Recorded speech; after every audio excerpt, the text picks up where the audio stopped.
Well, a short-term continuing resolution bill expected to pass on the House floor today. That's expected. This temporary agreement extends government funding for the next 2 weeks so Congress can work on compromising on a year-long funding bill that they've been working on, and we've been talking certainly a lot about. Our next guest says if Senate Democrats walk away from this offer, they're actively engineering a government shutdown. Joining me now is a member of the Republican leadership, Congressman Peter Roskam. So, Congressman, why do you say that?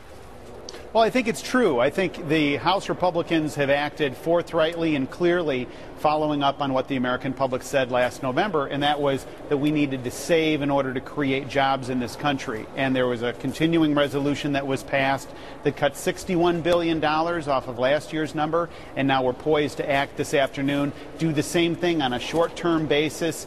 And now the Senate has two opportunities to deal with that. So far they've given it lip service, but my suggestion is if they walk away from both of those resolutions and say neither one of them is good enough, then I believe they are actively engineering a government shutdown, and the public doesn't want that. The public wants to see the government operate, but it also wants to see Congress save money. Why not stand by the $61 billion initial plan, the one that would keep the government up and running for a year? Why even offer this temporary fix?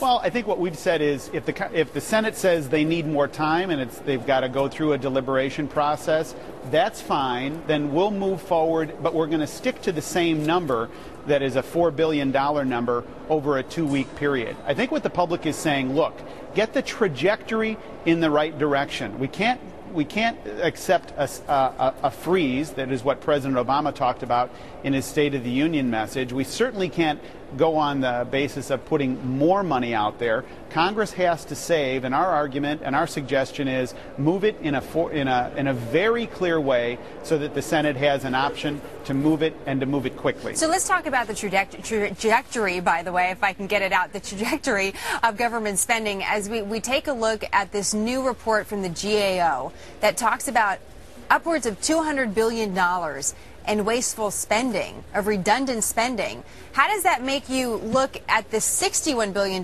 in cuts that you're proposing?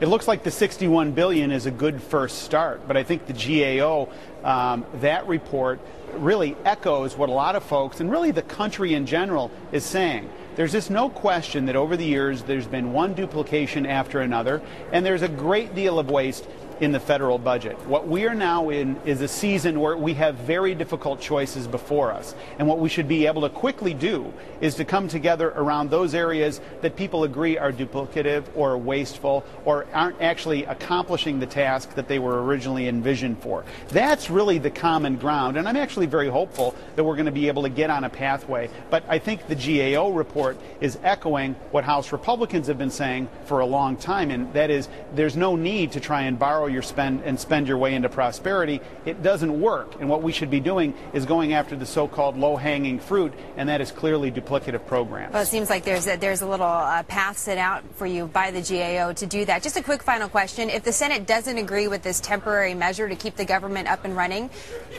do you have a third option, or is that it? Are we headed towards a government shutdown? Look, it's my hope and it's my expectation that President Obama will exhibit leadership to the Senate Democrats and say, look, House Republicans have proposed something that he has in his own budget, part of those cuts that we're proposing on a short-term basis, the elimination of earmarks that even Senate Democrats that say, therefore, there is absolutely no reason for Senate Democrats to walk away from this, notwithstanding all the divisions that they have right now. They need to come together along with Republicans that are completely united on this and say, let's do what the American public said in November. Let's get government spending going in the right direction for a change. All right, we'll see what Senator Casey has to say, a Democrat in the Senate, coming up in about half an hour, Congressman. Great to see you. Thank you so much for sharing your time with us today. Thank you.